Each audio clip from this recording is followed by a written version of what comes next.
Bonjour, je m'appelle Julien, je suis membre d'une association qui s'appelle Vendasie. C'est une association qui s'intéresse aux cultures asiatiques et qui est basée à Carpentras dans le Vaucluse. Et à l'occasion du Nouvel An chinois, l'association s'est donné pour objectif de produire, de faire quelques vidéos sur la culture asiatique. Et aujourd'hui, j'ai le grand plaisir de pouvoir échanger avec un autre membre de l'association, Pierre Leplay. Bonjour Pierre. Bonjour Julien. Alors Pierre, on va parler ensemble du Yiting, dont tu es un fin connaisseur. Oui. Le Yiting, c'est un des fondements de la pensée classique chinoise. C'est comme ça qu'on a souvent l'habitude de présenter. Est-ce que tu peux commencer par nous expliquer ce que veut dire l'expression Yiting? Alors, Viking, donc, c'est son nom habituel. Il y en a plusieurs, mais en tous les cas, c'est écrit en chinois, donc, avec deux idéogrammes. Le premier, Yi, signifie changement.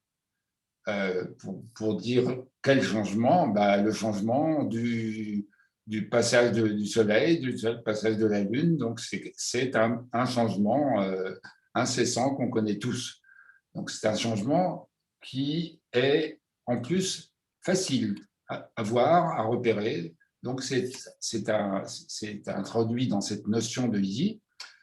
Quant à Ting, c'est l'idéogramme qui désigne tous les grands classiques de la pensée chinoise, notamment celui qui est le plus connu, le Tao Te Ching, donc, qui veut dire livre, qui veut dire classique, grand livre, en tous les cas, qui a une position éminente au-dessus des autres. Et donc, le Ziking étant le premier des grands classiques, est en plus quelque chose qui devait être su par cœur par tous les fonctionnaires du Premier Empire pendant lequel ce livre a été finalisé. Voilà, donc Yiting, livre du changement, livre des changements, ça a été traduit par livre des mutations et ainsi de suite, mais aujourd'hui, on s'accorde à peu près tous en anglais, Book of Changes, c'est la même chose. Voilà. D'accord. Alors je note que tu prononces Yiking. Moi, j'avais compris qu'on disait Yiting. Est-ce qu'il y a plusieurs manières de prononcer Alors, le nom de ce livre? ça, c'est l'histoire des transcriptions phonétiques qui ont changé et, Oui. l'écriture, en tous les cas, en a changé, mais la prononciation, moi, je ne suis pas chinois, je ne parle pas chinois, donc il faudrait une personne d'origine chinoise qui pourrait nous dire exactement ce ting qui est entre le T, le S et quelque chose comme ça, et qui était traduit avant Y, I, plus loin, King, K-I-N-G, mais ce ting, il est bien toujours le même. Et donc, on avait beaucoup d'habitude de prononcer King. Alors, tout le monde dit, tu fais du King, oui, voilà, le King, le Yitzi. Et il y a donc une prononciation que je ne sais pas refaire toujours exactement. Donc, on s'en tiendra à quelque chose d'intermédiaire entre T, S et K. Ok. Alors, Yitzi, je c'est toujours le disais tout même. à l'heure. D'accord. Donc, je disais tout à l'heure que ce livre est, je crois, très, très ancien. Mais est-ce qu'on sait précisément de quand il date, comment il a été constitué, à quel moment il a été assemblé, écrit? Est-ce que tu peux nous en dire plus là-dessus? Là, oui, je peux en dire plus. Et le petit problème, c'est que cette distillation, on dit, s'est passée sur 3500 ans. Et donc, évidemment, ça n'a pas commencé comme l'écriture d'un livre. J'en parlerai un tout petit peu plus après. Donc, ça a commencé par l'utilisation de différents rituels de divination chez les Chinois de la haute antiquité. Et puis, ça s'est transformé par études, observations et conservation surtout de tout ce qui leur a servi comme matériaux au cours de ces siècles, sinon de ces millénaires. Donc. Et le livre tel qu'on le connaît, tel qu'on en a le texte aujourd'hui, avec ses 10 000 caractères en gros, il ne date, si on peut dire, que de la première dynastie Han, donc en gros 2 siècles avant notre ère, 2 siècles après notre ère. Donc la phase de régularisation où les Chinois se sont dit, là maintenant, on a fait le tour de la question. D'abord, ça a duré quelques siècles, et quand ça a été fini, on n'y a plus touché. Donc, on a à la fois quelque chose qui s'est figé, on a un texte final qu'on ne touche plus aujourd'hui, et auquel ont été ajoutés dans le temps des commentaires, des milliers de commentaires évidemment, mais qui ne font pas partie du livre lui-même. Voilà pour cette origine. Donc, il y a au moins 2200 ans qu'on s'en sert, et les premières consultations attestées datent en gros du 5e siècle avant notre ère, du temps de la dynastie pendant laquelle s'est finalisée, on pourrait dire, une première mouture du I Ching. Ok. Alors, je le disais tout à l'heure, on présente souvent le I Ching comme étant un des grands fondements, si ce n'est le fondement de la pensée classique chinoise. Est-ce qu'on peut faire un parallèle entre ce livre et d'autres grands livres structurants dans d'autres civilisations? Je pense par exemple aux grands textes religieux de l'Occident ou d'autres continents. Est-ce que c'est un parallèle qui te paraît juste? Oui et non, donc yin et yang.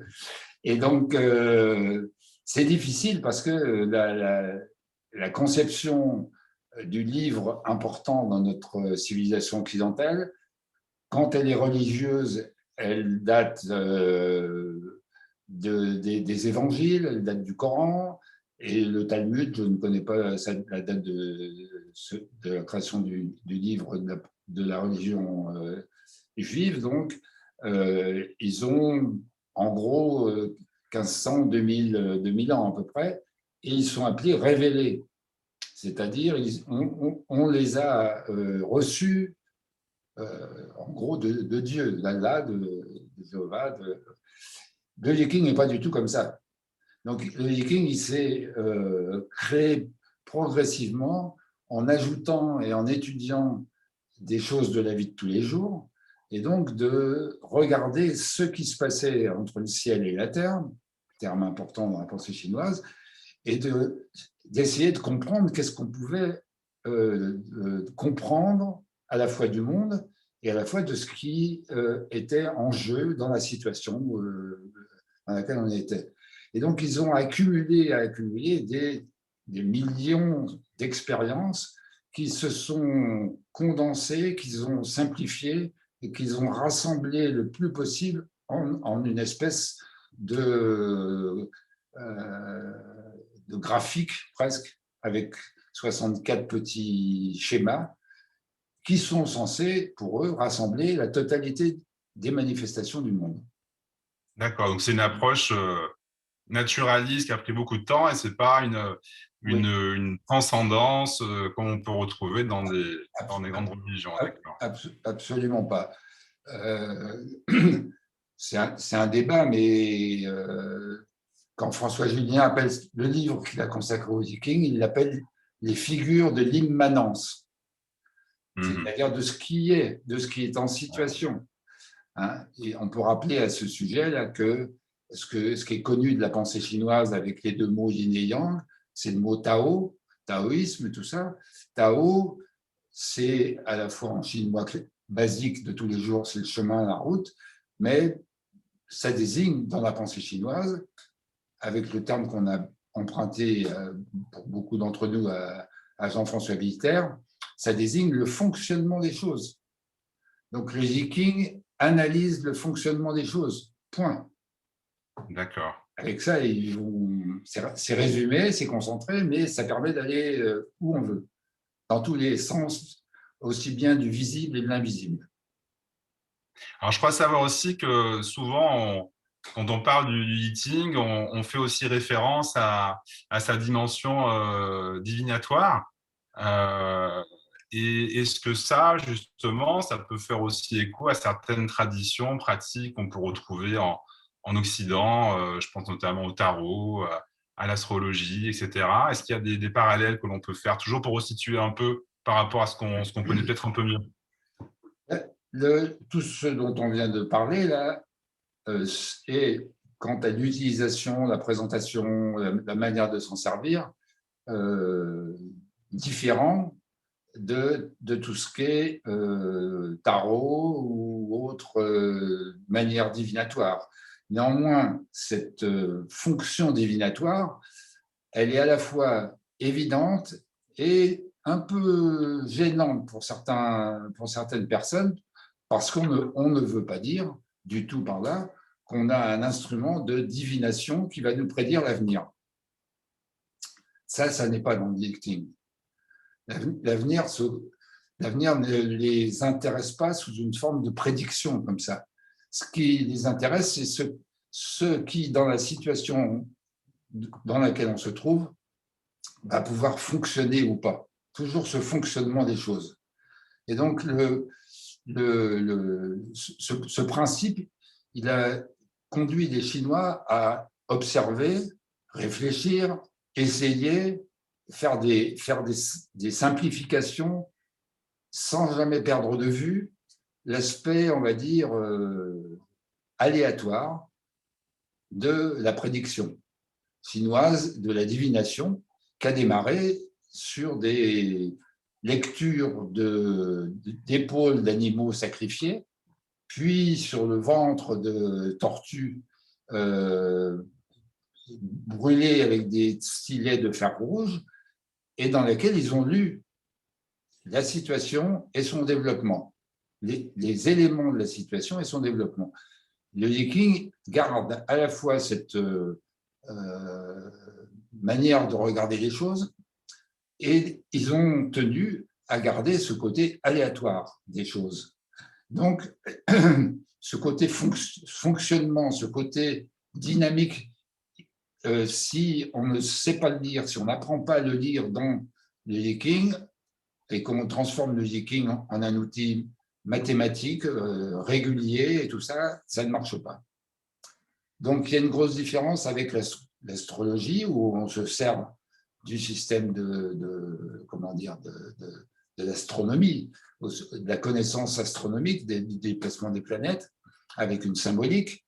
Cette symbolique, elle est comme dans les tarots, souvent quand même empreinte de civilisation judéo-chrétienne, ceci dit sans aucun mépris particulier, et puis de pensée grecque aussi, qui, elle, est vraiment le fondement à la fois philosophique, mais aussi le regard sur la vie qui est porté. Dans le Viking, on trouve ce qui est partout ailleurs dans la pensée chinoise. Donc c'est pour ça qu'on en parle comme d'un fondement, puisque justement, de cette utilisation à la fois du côté dynamique et du côté aléatoire, on trouve quelque chose qui est à la fois régulier et à la fois qui ne l'est jamais. L'année recommence toujours, le soleil se lève toujours, mais jamais tout à fait pareil non plus. Néanmoins, il est toujours là, mais il n'est jamais pareil. Donc, on a évidemment de l'aléatoire. Hein. Demain matin, bon, maintenant, c'est un peu la météo, le temps qui fera, mais cette manière le soleil se lèvera, mais il se lèvera sur quelque chose qui a aussi changé. Et donc, cet aspect des choses est très, très net dans la médecine chinoise, où on utilise à la fois des choses extrêmement simples. En acupuncture, évidemment, le yin et le yang sont, et leur régulation et la manière de les utiliser, de les diagnostiquer et de les soigner éventuellement, ça fait partie aussi des choses. Mon professeur Cyril Javary disait les traits du Viking sont une espèce de moyen, comme l'acupuncture, de soigner. Oui. On a un diagnostic, mais on a une méthode de soin, on pourrait dire, par le Viking. Oui, c'est ça. Ce sont des outils, des systèmes qui ont l'air un peu parfaits et figés d'un premier abord quand on ne les connaît pas, mais qui ont pour but de euh, saisir, d'entrer dans la finesse de la complexité du monde, de ces changements permanents. Il faut toujours les envisager de manière dynamique. Oui, oui, Ce sont voilà. simplement des points d'entrée. Ouais. Et donc, cette idée du changement permanent comme étant justement la seule chose qui ne changera jamais et qui est au centre du Yiting, dont tu as déjà parlé, est-ce qu'il y a d'autres idées importantes, composantes importantes dans le Yiting que tu pourrais développer? Je pense notamment aux hexagrammes et au fameux concept de yin-yang qui, je crois, aussi au cœur de cet ouvrage. Alors, les Chinois, quand ils ont à peu près terminé de faire toutes leurs expériences et de constituer une véritable bibliothèque, ce n'est pas une blague du tout, des carapaces de tortues, ils ont été un peu encombrés d'abord par les carapaces et ils ont été aussi pris de court par la disparition des tortues. Et ça devenait ingérable à tous les niveaux. Donc. Et donc, je résume. Et Tu veux dire parfois, qu'ils utilisaient trop de tortues et les tortues commençaient à manquer parce qu'ils en utilisaient trop, c'est ça? on dit ça, hein, mais en tous les cas, entre le fait qu'ils étaient débordés par leur bibliothèque de carapaces de tortues, qui était datée, et la question avait été posée, et la réponse avait été donnée de l'interrogation de cette carapace de tortue, et ce qui s'était passé dans la vie était là aussi, parce qu'évidemment, il fallait vérifier que l'analyse qu'on avait faite, l'interprétation, avait marché. Est-ce que ça avait marché ou pas? Donc, c'est complètement pragmatique. Si ça n'avait pas marché, les Chinois n'auraient pas passé 3500 ans à se servir de ce truc-là. C'est un peu différent. On n'a pas, c'est pour ça qu'on n'a pas d'équivalent d'une certaine manière, hein, évidemment. Voilà. Alors, donc, Et Yin-Yang, yin yang. je crois. Ouais. Yin yang, on ne. Alors, je reviens sur un hexagramme, c'est 6 traits. Ces 6 traits qui sont Ouais. soit continus, yang, soit discontinus, yin. Et donc, ces 6 traits sont placés les uns au-dessus des autres. Celui du bas, c'est le premier, et celui du haut, c'est le 6e. Et donc, cette organisation sur 6 traits, elle correspond non pas à une symbolique, mais à une hiérarchie du mouvement de la dynamique de l'hexagramme. Donc, on entre, trait dans, premier trait, entrée, et on chemine dans l'hexagramme jusqu'à sa sortie en haut. Et donc ces traits sont soit yin, soit yang, et l'ensemble des possibilités de cette présence donne 384 possibilités de situations des traits yin et des traits yang. On pourrait, et on devrait même presque faire, à partir d'un hexagramme donné, une analyse qui dirait, tiens, dans cette situation, voilà ce qui se passe, sans autre lecture et sans autre moyen d'analyse. Et on dirait, tiens, ici, avec ce trait yang ici à cette place-là et ce trait yin là-haut, ces 2 traits yin là-haut, voilà en gros ce qu'on a comme énergétique de la question. Alors, on est un tout petit peu, heureusement, aidé par du texte autour. Et donc, on a à chaque trait un texte et un ensemble de textes sur chaque hexagramme. Donc, pour revenir à cette histoire du yin et du yang, il est important tous les jours de recommencer cette découverte de cette chose intraduisible qu'est le yin-yang. Parce qu'il n'y a pas le yin et le yang, parce qu'il n'y a qu'un yin-yang qui fonctionne ensemble et de manière permanente et sans jamais se fatiguer d'une certaine manière. Et donc, on est toujours tenté de simplifier en disant « Oh là là, ici il y a trop de yin, ici il n'y en a pas assez, et ainsi de suite comme ça ». Et la pensée chinoise globale ne regarde pas ces choses comme un matériel dont on aurait plus ou moins, parce qu'il est sans arrêt en train de bouger. Quand on regarde ce trait yin, il est au début, par exemple, quand le premier jour de la fin de l'été arrive, il y a le yang est arrivé au bout et c'est le yin tout doucement qui va retrouver sa place. Et donc, pendant ce temps-là, le yang va diminuer, on va moins le voir, donc on verra moins le soleil. C'est la même chose de l'autre côté, évidemment, quand c'est la fin de l'hiver et que le soleil commence à remonter. Donc, cette dynamique permanente, il est nécessaire de s'en servir quand on lit un hexagramme. Voilà pourquoi, entre autres, si on peut rentrer dans ce petit détail compliqué, voilà pourquoi les hexagrammes sont mutants. C'est-à-dire que quand le yin est trop fatigué au premier trait, il se transforme en yang. Sachant que qu'est-ce que le poète, le philosophe Wang Bi dit, qu'est-ce que le yin? C'est quelque chose qui a envie de devenir yang. Ouais. Qu'est-ce que le yang? C'est quelque chose qui a envie de devenir yin. Donc on est C'est pas statique, l'un comme l'autre, ce sont des mouvements, si je comprends bien. Oui, voilà. Il y a des mouvements yin, des mouvements yang, il n'y a pas des états figés du yin et du yang. Non. Chaque auteur, finalement, peut essayer d'expliquer le yin-yang, et c'est très, très intéressant. Et moi, je me régale parce que chaque auteur raconte, chaque auteur occidental, j'entends, raconte un sentiment, une vision, une utilisation, une manière d'utiliser le yin-yang particulière, et il faut garder ça tout le temps. Alors justement, comment on utilise le yiting? Concrètement, on s'en sert comment?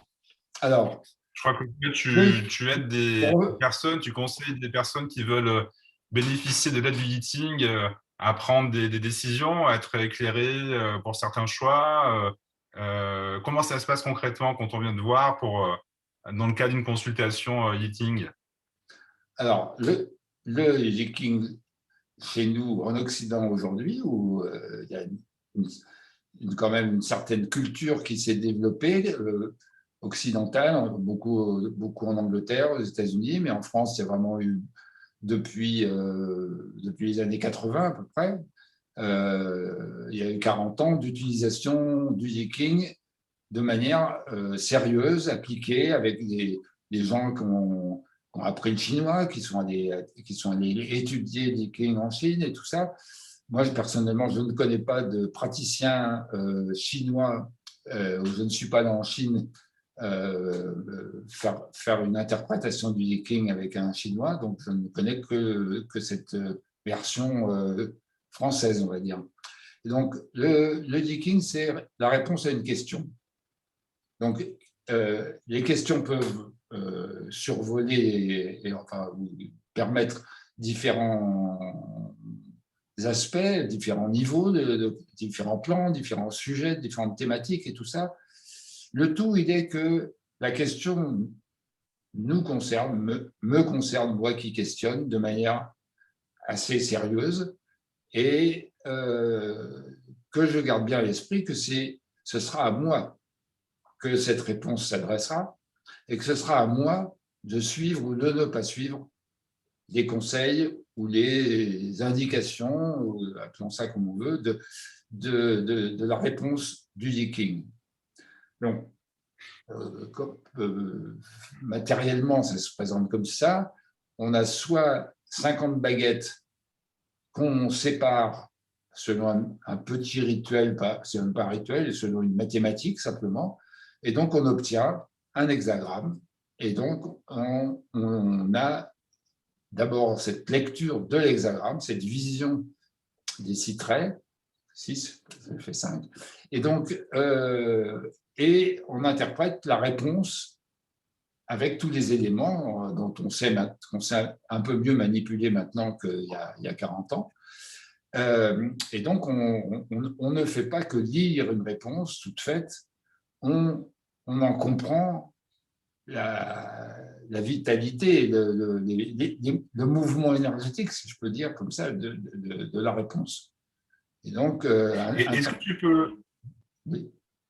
oui, pardon, est-ce que tu peux peut-être un peu détailler la manière dont tu t'y prends pour justement mettre en correspondance la question qui t'est posée et avec un hexagramme, enfin, comment tu arrives à choisir un des hexagrammes, une des situations parmi les très nombreuses situations que comprend le Yixing? Il y a une part un peu de hasard, comment ça se passe? Ouais, en fait, si on se met à deux, un questionneur et un interprète, on peut faire des choses de manière un peu différente. Donc, on peut très bien dire, moi, j'ai une question, mais je ne peux pas la dire. Moi, j'ai une question, et je la dis. Je peux, moi, interprète du Viking, dire, si vous ne pouvez pas la dire, je ferai une lecture sans connaître la question. Et si la Ouais, question me semble un peu mal posée ou confuse ou enfin, nécessiter une petite discussion, on peut corriger la question de manière à ce que la personne sente vraiment qu'elle est l'acteur de cette transformation qu'elle recherche. Donc, d'accord. on pose la question et la personne elle-même soit prend ses baguettes et fait le tri de ses baguettes. Je prends des baguettes pour vous montrer comme ça. Donc voilà 50 baguettes chinoises. Voilà. Voilà. Et donc, sinon, ça se fait aussi avec des pièces. Et donc, je ne vais pas rentrer trop dans le détail de la technique des pièces ou des baguettes. Et donc, on obtient, donc, je vous montre si c'est possible.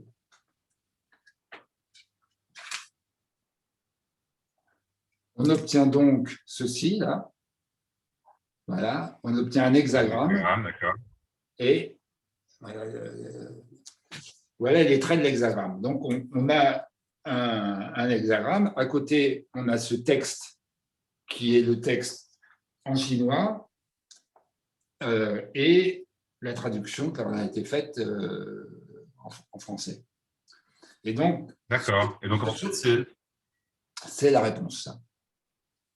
c'est la réponse. Et donc, après, c'est à la personne de voir dans quelle mesure la réponse donnée va entrer en résonance avec la question et son intention Alors, de départ, j'imagine. là intervient une sorte de discussion, on pourrait dire, de dialogue plutôt que de discussion, sur les éléments que l'on va retirer de l'analyse énergétique, symbolique, et je pourrais dire, voilà, tout ce qui caractérise la situation et en quoi la personne là-dedans se reconnaît ou pas.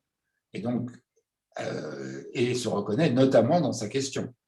Parce que après, on met en face la réponse et la question. Donc, quels éléments dans la réponse vont donner à cette question posée de quoi mieux comprendre et mieux réagir aussi, puisque c'est ça, en fait, le but de l'interprétation. Donc, en fait, on va chercher aussi bien, je lisais dans un texte d'un auteur du Viking qui est décédé, Schlumberger, je lisais par exemple, il dit, tiens, au premier trait, ça pourrait être une des deux sœurs du consultant. Donc, on va chercher des éléments dans la vie de la personne qui peuvent évoquer, par exemple, le fait que ce consultant a deux sœurs et qu'il se retrouve dans l'hexagramme. Quelle position il occupe, quelle position hiérarchique. Voilà, on peut mettre tout un tas d'éléments de la vie de la personne sans lui demander une analyse elle-même de sa situation, mais qu'elle donne des éléments qu'on peut mettre en face.